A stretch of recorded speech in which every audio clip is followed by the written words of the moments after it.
Let's address the obvious. Jordan was over in the pit today. Why was he over? Yeah, a little tired arm. You know, there's nothing to it. It's just he's throwing a bunch of balls this camp, and from time to time, those guys' arms like a pitcher, I guess, in a way. But he should be fine. If we play today, he'd be fine to go. Precautionary, we're still 2 weeks out, so we don't want to have something become chronic. Is there something to getting some of the other guys reps too? Yeah, it's a part. You look at the silver lining. That the silver lining is that the other three guys get increased reps, and we get a better evaluation on them. Coach Terrell Reese looks improved.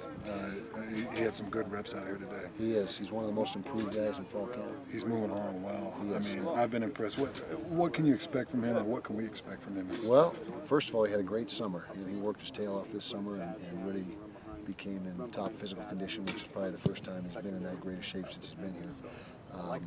Secondly, mentally, he's really spent the time in the film room, assignment-wise, getting his alignments, his assignments down, and he came in this fall camp with a real purpose and a resolve that I haven't seen him before, and it's showing. And he's challenging. And right now, it's between him and Tyrod Morris and Michael Walker with Quade Chapuis on the shelf for that spot opposite Eric Rowe. So he wants it.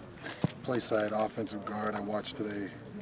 You had a couple different guys rotating in. I mean, you obviously you've got some injuries, but yeah. I'm not going to name any names, but there was definitely some push given there, some blown assignments. Yeah. Does that make you nervous? What do you do to try to shore that up? Well, essentially we're working with number 3 guards today because Latu Himuli was not there, Sam Brennan was not there, and so we're pretty well down the list.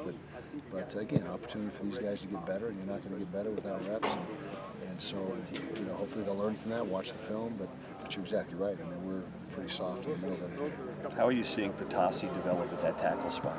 He's developing. It's baby steps. It's a matter of getting him in shape. You know, he came in here like most freshmen do, not in great shape, and you know, way upwards of 350. Now he's down to high 330 range. He's still got a ways to go, and you know, the more weight he loses, the quicker his feet get, the more athletic he gets.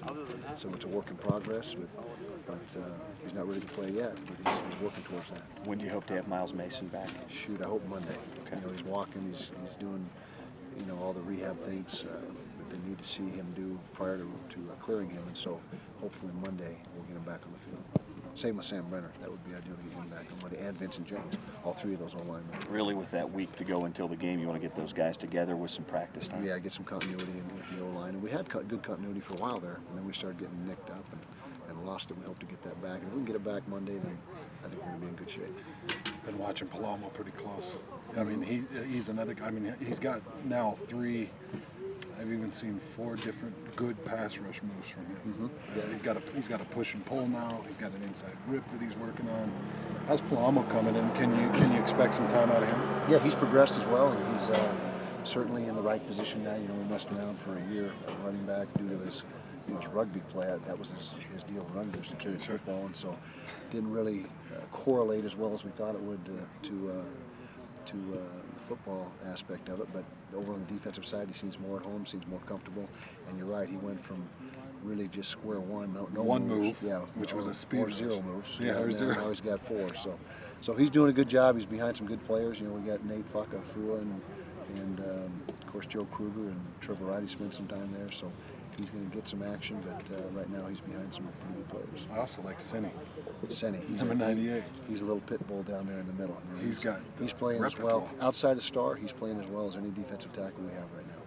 Has Jeff Norwood made as much progress as any receiver you've had in camp? He has. He's played his way into the rotation. Came from relative obscurity. You know, he's a walk-on, and just joined us last year, and really has made some noise this camp, and he's right in that rotation, that 4 or 5 man rotation. And your return game too, kick and punt perhaps?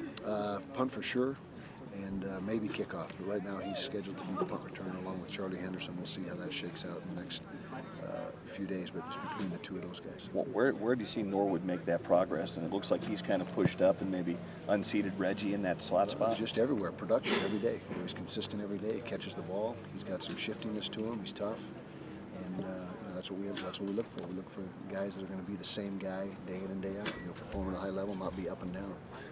2 days left in camp, Coach.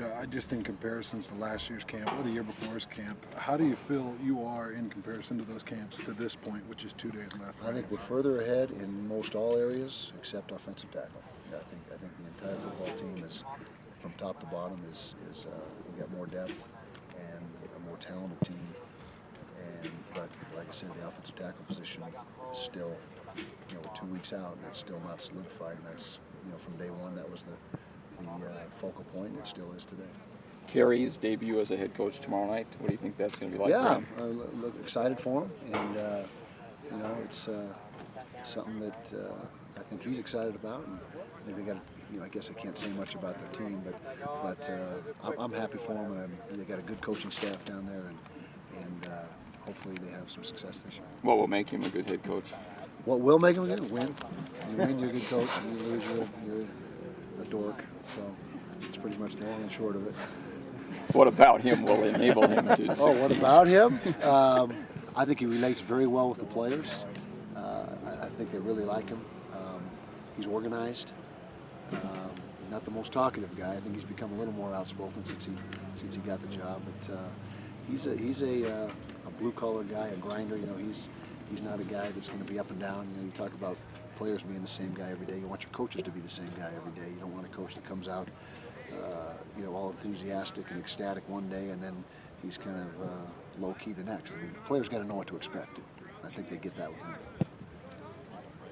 Did Wynn throw it all today? No. So No, they're just a little sore, like I said. And there's absolutely nothing structural. It's just a tired arm. I should say sore. It's more tired than anything. Your pit was quite busy today. Pit was busy. We lost 5 or 6 guys in the first half hour of practice to little odds and ends, hip flexor, little kink in the neck. Some get the foot, Latu foot got stepped on.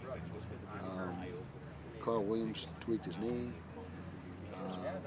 There's a couple more too. I can't remember. But we had 5 or 6 guys just like that. So, but nothing serious. I mean, it's the bumps and bruises are accumulating and mounting right now. And as soon as camp's over, then you see that trend start to go the other way. You start to get fresh.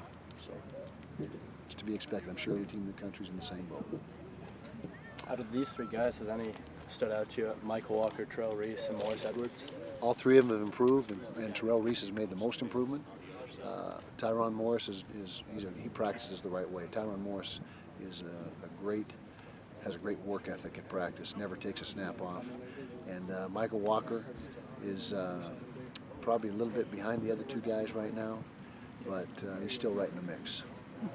Coleman nailed a couple there. Coleman did a nice job. Yeah, he's our guy. So you moved back ahead. Yep, he's back to number 1, and we don't anticipate that changing. And we got to count on him to be the guy this year.